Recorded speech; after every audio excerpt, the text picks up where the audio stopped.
Welcome inside another edition of Knicks and Six, where we tell you everything that you need to know about your beloved Knicks right now. And there's a lot to talk about. I'm Rebecca Haarlow alongside Bill Pidto. Bill, the Knicks have won 3 in a row. They're on a roll. They're heading to Toronto, and things are looking good in the new year. Indeed. Happy New Year, everybody. So if you want to go, Rebecca, over the last 16, Knicks are 11-5. There was the 8-game winning streak, the 5-game losing streak, as you mentioned, now the 3-game winning streak. And if the Knicks had beaten Chicago, heartbreaking loss at the buzzer. If they had beaten Dallas, devastating loss late, they'd be 13-3 over the last 16 games. That's the level to the high caliber that they're playing. The defense, for the most part, has been fantastic. And Jalen Brunson down the stretch against the Spurs, just absolutely clutch. 38 points, the most he's ever scored in a regular season game. He's making life easier for Julius Randle. And Randle's at the point, Rebecca, where last night he goes for 25 and 13, or I should say against the Spurs, he goes for 25 and 13. And after the game, he said he was garbage. I mean, that's how great he is playing, that when he goes 25 and 13, he says he had to make up for his garbage play by blocking 4 shots. I mean, it's just going, it couldn't be going much better than it's going right now. Yeah, absolutely. And I think one of the things that stands out, especially when you look at that Spurs game, is that, in years past, there was a lot of one-on-one in that Spurs game, right? And in years past, that would have been just Julius and RJ in that position. But then when you throw in a third guy like Jalen Brunson, who can handle that one-on-one play, it just opens things up so much more for that team. And it's really interesting because the Phoenix Suns were just in town recently, and Mikal Bridges was describing Brunson as one of the best one-on-one players in the game. I mean, that is such high praise and such a high compliment. But I asked Brunson about that and what he likes about those moments, and the answer was the intensity. He said that he loves playing that way, that he's been playing that way since a baby, is what he said. So you could imagine him at a young age just wanting that ball in his hands and wanting the moment, wanting that spotlight. And he's really producing for this team, and it's a lot of fun to watch. Think about this, Rebecca. Against the Spurs, Randle had, I mentioned, the 25, but didn't score a single point in the fourth quarter. If that was the case last year or the year before that, forget it. Forget it. Mm-hmm. That's the impact of Jalen Brunson when these games are on the line.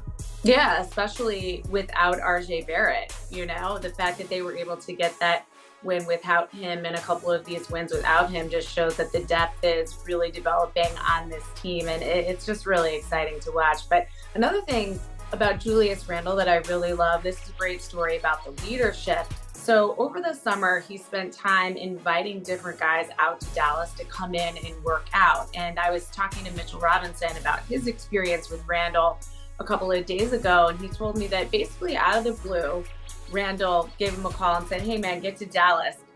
Mitch told me that he jumped in his truck because he doesn't like to fly, drove 8 hours from New Orleans to Dallas just to work out with Randle for a couple of days. And he told me that it was really cool because the two of them are friends. Obviously, they've been teammates for years now, but that they're not two guys that spend a lot of one-on-one time together.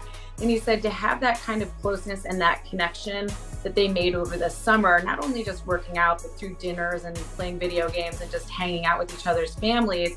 He said that chemistry has really shown this year on the court. And I think those are the things about Randle that we don't always see that have been super beneficial for this team.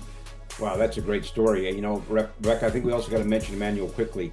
When Brunson was out with a bad hip, Quickley was putting up major points. In fact, he had a career-high 36 in that loss at San Antonio when Brunson was out.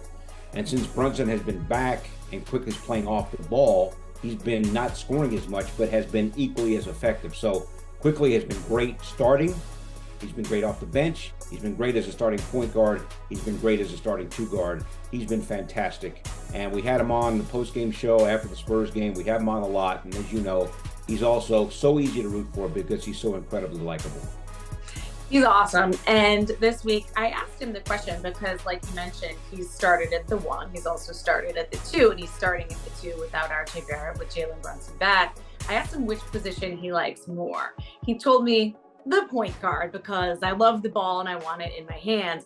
then he quickly followed that up with, and it's because I want to get the ball to my teammates. I like to see them score. And you really see that in his game, that he's involving the guys around him. But he also said, you know what, I'll play whatever position as long as that's helping the team win. And I think there's an unselfishness to him that you have to love. You look at his turnover total, Rebecca, it's like he's got like 5 turnovers in his last 150 minutes of playing time. It's unbelievable. Guys can't catch him, right? How can you turn him over when you can't catch him in transition?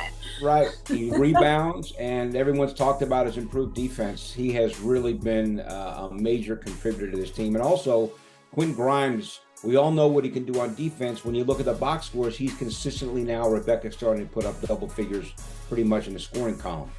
So obviously, we know he's going to defend. He was great in that final possession against the Spurs. They didn't even get a shot off, but he also scored 14 points. And one more thing that we can talk about before we wrap up this edition of Knicks in 6. Let's not forget that Obi Toppin is active.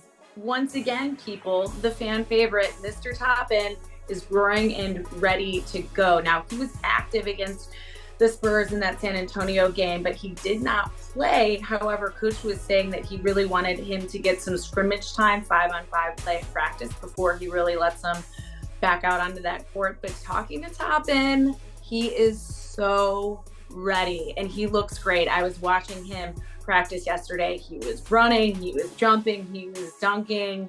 He is so excited to get back onto that floor, run with his man quick, and help this team win.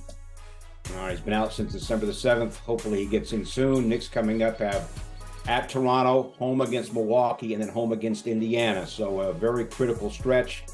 All good, though, as we speak. Rebecca, great to see you, and thanks, everyone, for checking us out here on Knicks in 6. We'll see you next time.